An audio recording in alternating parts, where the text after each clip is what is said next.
मुख्य रूप से तीन विषयों पर, यज्ञ, इतिहास और ब्रह्म विज्ञान पर तीन प्रकार के ग्रंथ बनाए। उनके ग्रंथों का जो वैविध्य है वो तीन प्रकार का है।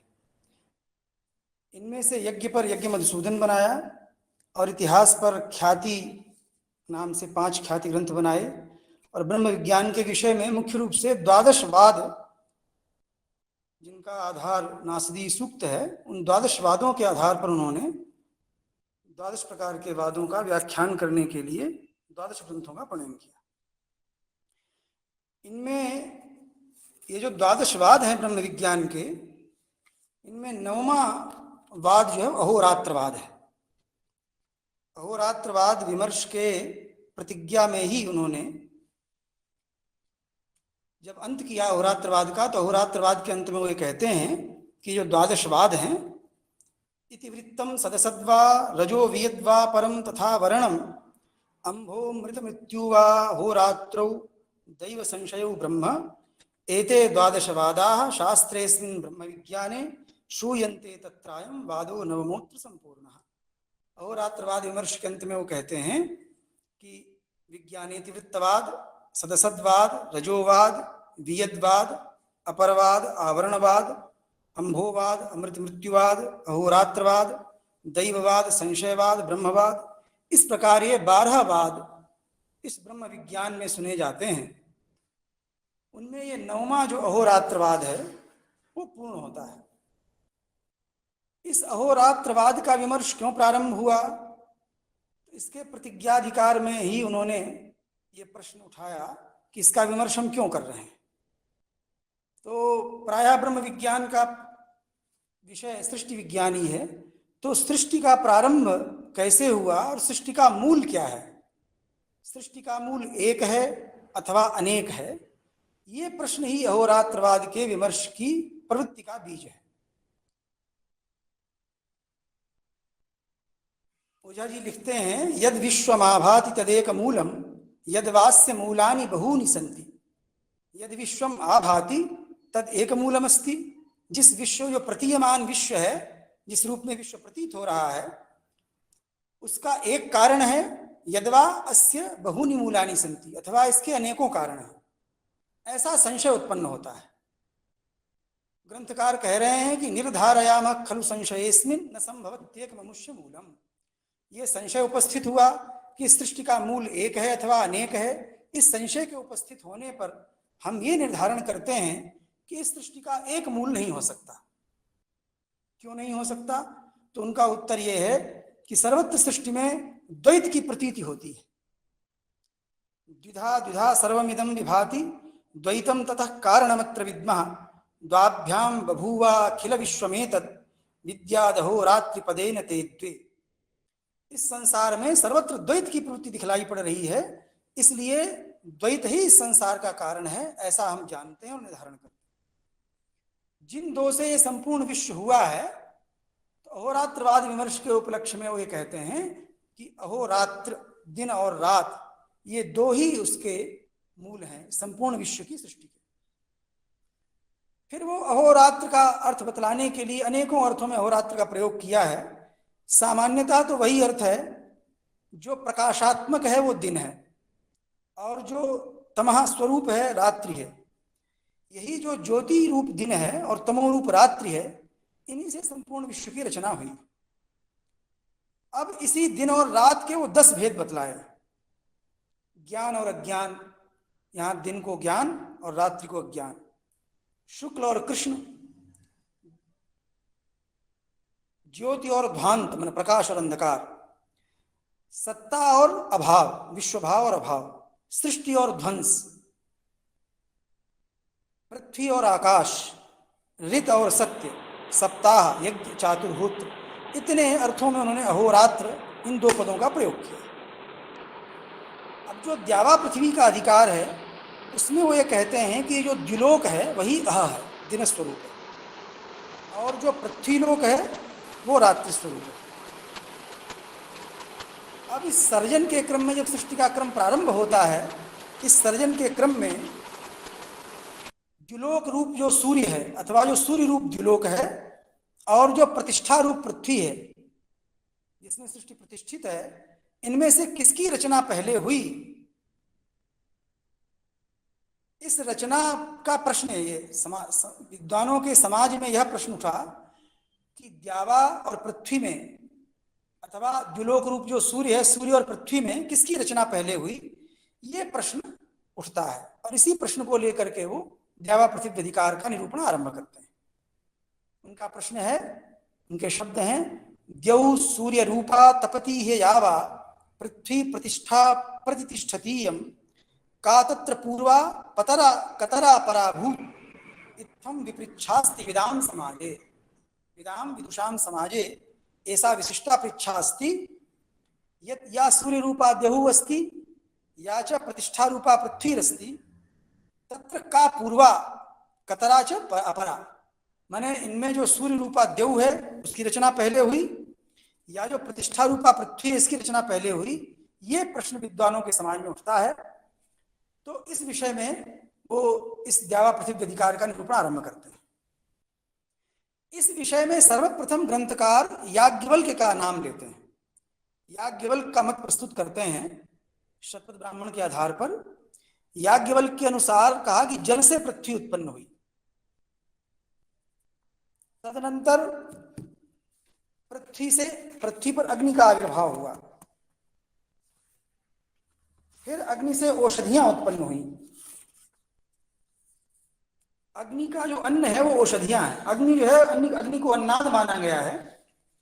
अन्नाद अर्थात अन्न खाने वाला। अग्नि को कुछ न कुछ भक्ष्य चाहिए, तो अग्नि का अन्न पृथ्वी पर औषधियां हैं। तदनंतर प्रजापति से सूर्य उत्पन्न हुआ। तो याज्ञवल्क्य के इस पक्ष में पृथ्वी की रचना पहले हुई, सूर्य की रचना बाद में हुई। इस पक्ष में शतपथ ब्राह्मण के अनुसार संपूर्ण प्रक्रिया इस प्रकार से गिनाई है उन्होंने कि एक प्रजापति नाम का प्राण था, ऐसा ओझा जी कहते हैं। प्राण प्रजापत्य विधोग्र आसीत। सबसे पहले प्रजापति नाम का प्राण था। उसके मन में ये इच्छा हुई कि हम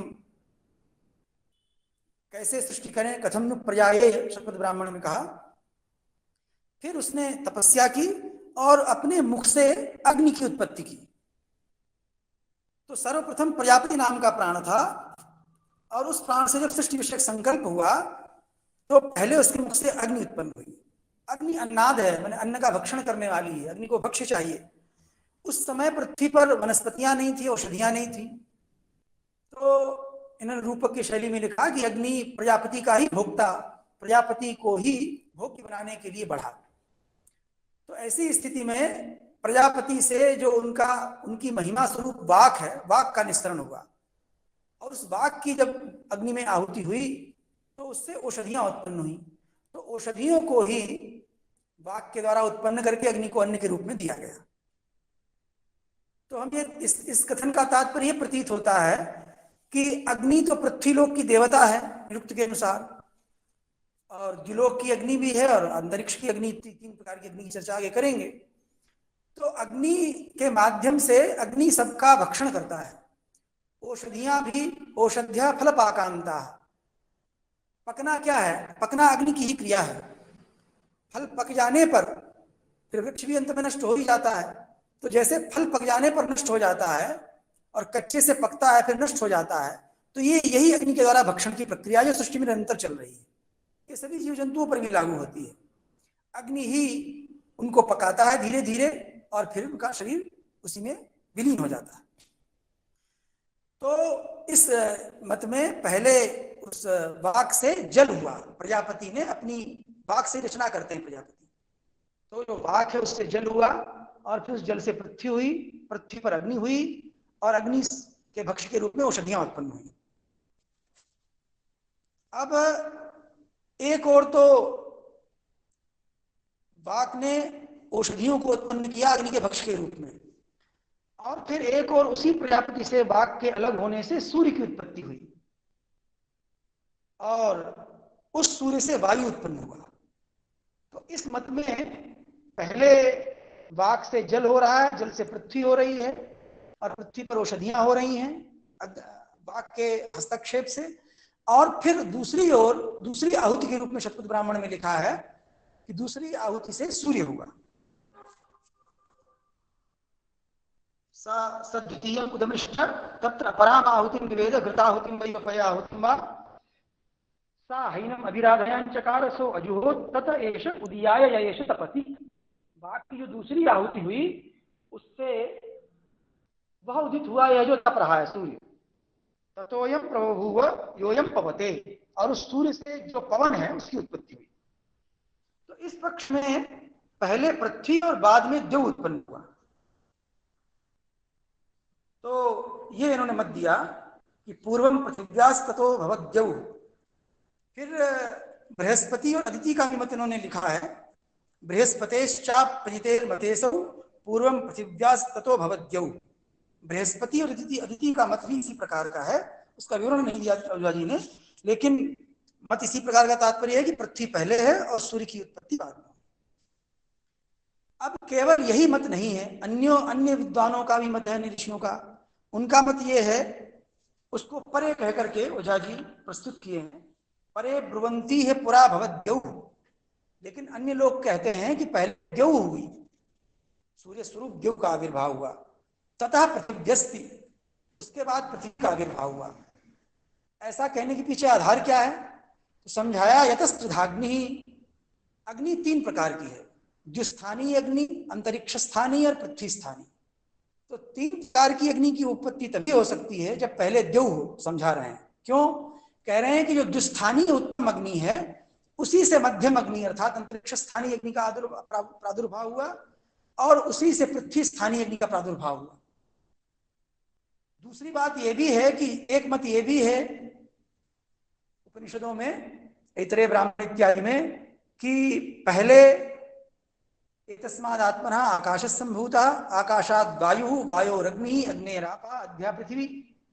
तो ओझा जी ये कहते हैं कि जिनका ये मत है आकाश वायु अग्नि जल क्षितीनाम क्रमेण सृष्टिं वदताम न पृथ्वी प्राक् सूर्यतः संभवति इति हेतो अग्निरपाम सृष्टिरभूत ततो स्यात्।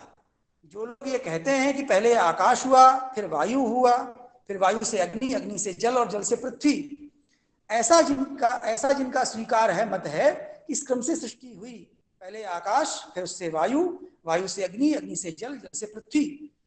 उनके मत में पृथ्वी सूर्य से पहले हो नहीं सकती, इसलिए उनके मत में पहले अग्नि से जल की सृष्टि होगी और फिर जल से पृथ्वी की सृष्टि होगी।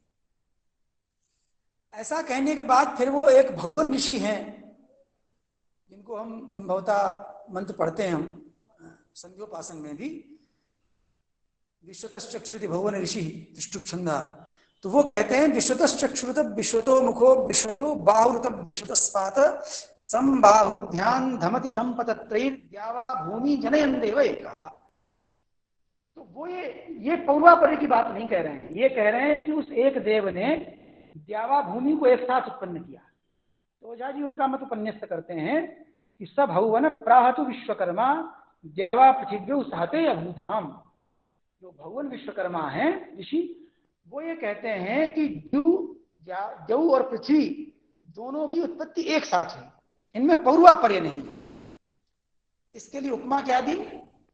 गर्भे यथा संभवती ह्य जंतो आशीर्षमापाद तलम सहैव।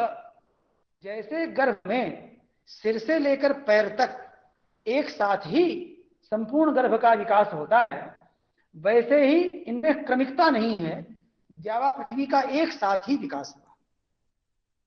इमौ सही वासतु तदग्रे लोकौ न तो पृथ्वी पृथक्स्तः। देव और पृथ्वी अलग अलग नहीं थे, इन दोनों का एक साथ विकास हुआ। अब इस मत में समस्या क्या आई? समस्या ये आई कि अंतरिक्ष का स्थान ही नहीं है। तो इसके लिए तर्क दिया इन्होंने कि पृथ्वी और आकाश का एक साथ आविर्भाव होने के बाद किसी काल में जब वो दोनों अलग हुए गतिशील होने के कारण, तो उनके बीच का अवकाश जिसे अंतरिक्ष कहते हैं वो उत्पन्न हुआ। काले कुतश्चित दियतोस्तयो यो अंतरावकाशस्तदिहांतरिक्षम। विशेषण यतो हो गच्छतो हो, जब दोनों गतिशील हुए, एक दूसरे से अलग हुए, तो पृथ्वी और आकाश के बीच का जो अवकाश है वो अंतरिक्ष हुआ। इसका है तो कहा कि उत्थम विदुस्तिरयः, शाखा वालों का ये मत है। याज्ञवल्क्य का मत वो है जिसमें वो कह चुके हैं कि पृथ्वी पहले। इन दोनों के मत में एक समानता है कि एक ही जो तत्व है अथवा एक ही पिंड है वही तीन प्रकार से विभक्त हो गया, पृथ्वी और आकाश और अंतरिक्ष। ये तीनों के मत में समानता है। अंतरिक्ष में तो कुछ कहना ही नहीं, क्योंकि अंतरिक्ष तो पृथ्वी और आकाश का अवकाश ही है। तो जिनके मत में क्रमिकता है और जो साथ साथ मानते हैं, उन दोनों के मत में इतनी एकता अवश्य है कि तीनों में एक ही अग्नि का अनुप्रवेश होने से तीनों का तत्व एक ही है। अब ये अपना एक अन्य मत प्रस्तुत करते हैं कुछ अन्य विचारकों का, और कहते हैं कि उनका मत क्या है। तो कहा कि जो सौर मंडल है उसके चारों ओर अनेकों ग्रहों का परिक्रमा होती है। यन मंडलम सौरमदोस्ति तस्य ग्रहा अनेके परितः क्रमन्ते पर्येति योन्यो ग्रहेषु तावन् मितः कदाचित् रवि काय आसीत्। ये कह रहे हैं कि सौर मंडल के चारों ओर अनेकों ग्रहों की परिक्रमा होती है। उनमें जो अंतिम ग्रह था परिक्रमा में वही सूर्य का कायमन शरीर था, अर्थात उसी सूर्य का विकास हुआ, मूल पिंड। अब ये कह रहे हैं कि उसका जो गति है सूर्य की वो एक जैसी नहीं है। ये ओझा जी का कहना है। ज्योतिश्चयात्मा रविरेशतावान विवर्तमान गते रसाम्यात। ये जो प्रकाश का पुंज ज्योतिश्चयात्मा रवि है वो घूम रहा है, विवर्तमाना विविधम वर्तमाना, और उसकी गति एक जैसी नहीं है। तो गते रसाम्यात, गति के वैषम्य के कारण क्या हुआ कि उसने सबसे अधिक तीव्र गति वाले अपने अंतिम स्तर का जो ग्रह था उस एक अंश को पृथक कर दिया, विच्छिन्न कर दिया। क्योंकि यदि गति की समता न हो तो पूरा पिंड एक साथ नहीं रह सकता है, ऐसा तर्क प्रतीत होता है। गति की विषमता के कारण जो सबसे तीव्र गति वाला ग्रह था उसको विच्छिन्न कर दिया और उससे सूर्य बना। सबसे तीव्र गति क्यों कहा? ये कि अग्नि के कारण गति, जिसमें अग्नि अधिक होगी उसमें गति अधिक होगी। फिर अन्य ग्रहों का निर्माण कैसे हुआ? तो कहा कि ऐसे ही बाद में सबसे तीव्र गति वाले ग्रह का विच्छेद पहले हुआ, वो सूर्य बन गया। उससे कम गति वाले का बाद में विच्छेद हुआ, तो इससे अन्य अन्य ग्रह भी बाद में बनते गए और ऐसे चंद्र तक सारे ग्रह बने। तथैव चारवाक इत्थम ग्रहांस्तान बहुधा विधाय। इसमें प्रमाण क्या है? ये मान लो कि भाई सूर्य का ही सारे ग्रह अंश हैं, इसमें प्रमाण क्या है? इसमें तर्क दे रहे हैं कि भाई आज भी सूर्य इनको अपने से दूर नहीं जाने देता। सूर्य के आकर्षण से बंधे हुए ये ग्रह एक सूर्य के चारों ओर ही घूमते हैं। अगर ये सूर्य के अंश न होते और सूर्य अधिक अग्नि वाला, अधिक ऊर्जा वाला न होता, इन सबको बांध नहीं पाता। तो लिखा है इन्होंने, गृह्णाति, सूर्य इन सारे ग्रहों को पकड़ के रखता है। गृह्णाति तानात्म भवान इदानीम, अपने से उत्पन्न आत्मभवान तान ग्रहान इदानीम अपि गृह्णाति। आज भी यद्यपि सूर्य का जो मूल शरीर था वो बड़ा रहा होगा, आज बनता छोटा है उसका अंश, फिर भी वो अपने से उत्पन्न हुए ग्रहों को आज भी अपने आकर्षण बांध कर रखता है। ये इन्होंने तर्क दिया कि ये तर्क है, इससे प्रतीत होता है कि सूर्य अंशी है इनका और अन्य सारे ग्रह अंश है। और निर्माण ऐसे हुआ है कि सूर्य गति विषम है और विषम गति होने से सबसे तीव्र गति वाले ग्रह का विच्छिन्न किया, वो पहले सूर्य बना, फिर उससे कम गति वाला, फिर उससे कम गति वाला, और अंत में दूसरा तर्क दिया कि जिसकी गति कम उसमें अग्नि कम। बाद वाले ग्रहों में अग्नि कम है, इसलिए सूर्य की अपेक्षा अन्य सारे ग्रहों में ज्योति कम है। सबसे अंत में अग्नि कम है किसमें? चंद्रमा में। तो कह रहे हैं कि ऐसा कुछ लोग कहते हैं, अल्पाल्प मात्रवशादनीशाम ज्योति क्रमाभ्रासमगात् ग्रहाणाम। अल्प अल्प मात्रा के होने से इन सारे ग्रहों की ज्योति भी ह्रास को प्राप्त हुई, अर्थात सूर्य की अपेक्षा कम ज्योति होती गई धीरे धीरे, और अंत में सबसे कम अग्नि जिसमें रह गई वो है चंद्र। आत्यंतिकाग्नि क्षयतस्तु चंद्रादय क्रमात् यान्ति विनाशम अन्ते। और आत्यंतिक अग्नि का क्षय हो जाने से जो चंद्रादि ग्रह हैं वो अंत में प्रलय काल में विनाश प्राप्त हो जाते हैं। ये किसका मत है? तो कहा कुछ लोग ऐसा कहते हैं, इत्थम विदु केपि सहायिक कायात, कुछ लोग ऐसा कहते हैं कि एक ही पिंड था, उसी से पृथ्वी इत्यादि सब हुई और बचने पर यह अर्क रह गया। पृथ्वी सुजाता स्व शिष्य तेरे कहा आरम्भणानाम रजसाम सहस्राद द्यावा पृथिव्यो सहस्र भवोन्यः। तो अब तक 3 मत रखे इन्होंने, पृथ्वी पहले और जऊ बाद में, फिर जऊ पहले पृथ्वी बाद में, और तीसरा मत रखा कि जऊ पृथ्वी एक साथ उत्पन्न, और फिर यह मत रखा कि एक ही पिंड से जो सूर्य का मूल शरीर था उसी से अन्य अन्य ग्रह बने। अब ऐसी स्थिति में कहा कि भाई निर्धारण क्या हो? तो ओझा जी अगस्त ऋषि का एक मंत्र उद्धृत करते हैं ऋग्वेद से, और कहते हैं कि अगस्त ऋषि कह गए हैं कि बड़ा दुरूह है इसका निर्धारण करना। कतरा पूर्वा कतरा परायो था जाते कवय को वेद, कौन पहले कौन बाद में कैसे उत्पन्न हुए कौन जानता है। विष्णुमना विवृतो युद्ध नाम विवर्तेते ये दिन रात चक्र के समान घूमते रहते हैं और सारे विश्व को धारण करते हैं अपने से।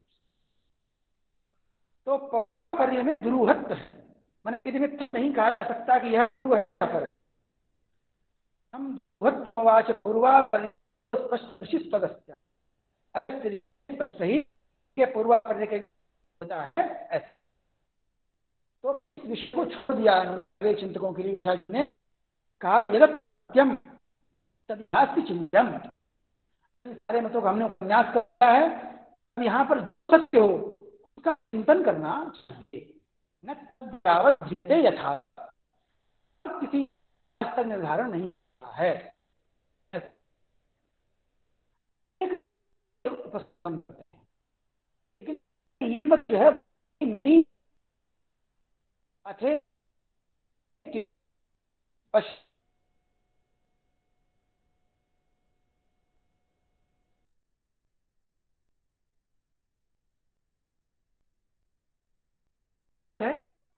उनकी तो ये समय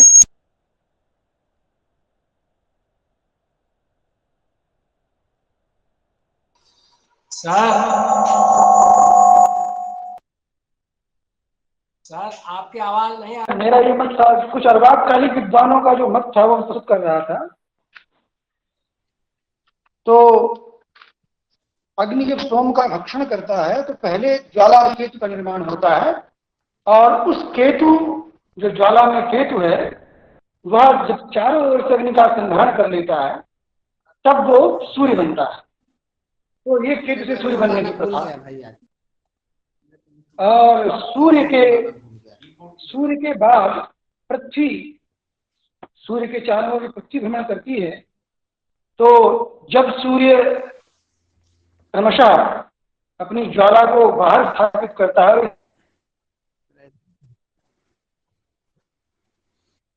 सूर्य की अग्नि क्षीण हो जाती है, तो क्षीण होकर के एक क्षारांश को बाहर स्थापित कर देती है, और तब यही सूर्य ज्वाला को छोड़कर पृथ्वी बन जाता है। ओझा जी कहते हैं सूर्य एक ऐसा प्रकाशमान पिंड है जिसके अंदर सोम है और बाहर अग्नि है, और पृथ्वी एक ऐसा पिंड है जिसके अंदर अग्नि है और बाहर सोम। ये ठीक ही है, पृथ्वी के अंदर अग्नि होती है तो ज्वालामुखी निकलता है। फिर चंद्रमा के लिए कहते हैं कि पृथ्वी के जिस अंश में सर्वथा पार्थ अग्नि का क्षय हो जाता है, गंधर्व नामक पिंड परिक्रमा करते हैं और गंधर्वों के चारों ओर उल्काएं परिक्रमा करती हैं। ये गंधर्व और उल्का सभी समय दृश्य नहीं होते, इसलिए इनके विषय में उन्होंने कहा कि मैं बहुत नहीं कहता हूँ।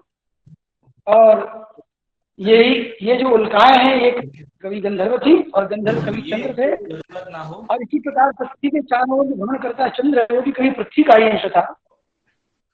तो इस प्रकार वर्तमान काल में जो केतु हैं वो आगे आने इसको वापस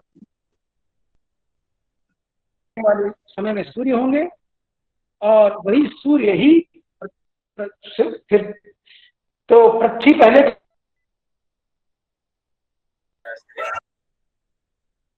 कभी सूर्य थी, सूर्य पहले कभी केतु था, और वर्तमान काल में केतु ही आगे आने वाले समय में सूर्य हो।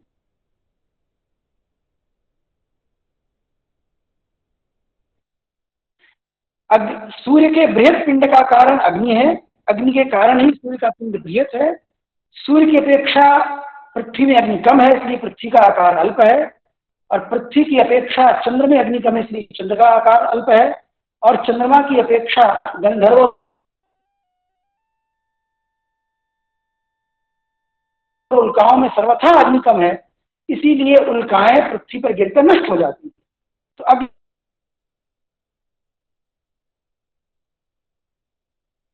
की विनाश से विनाश और अग्नि के कारण ही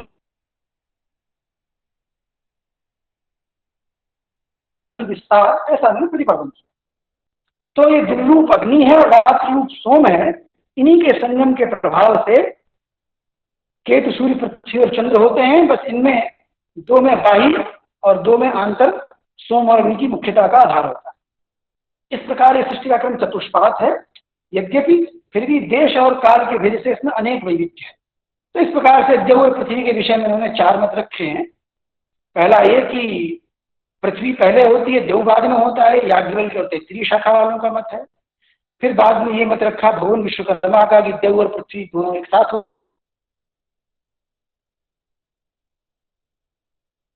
होते हैं। और फिर जो लोग आकाश, वायु, अग्नि, जल, पृथ्वी के क्रम से सृष्टि मानते हैं, उनके क्रम में सूर्य पहले होगा, पृथ्वी पहले होगी, पृथ्वी बाद में होगा।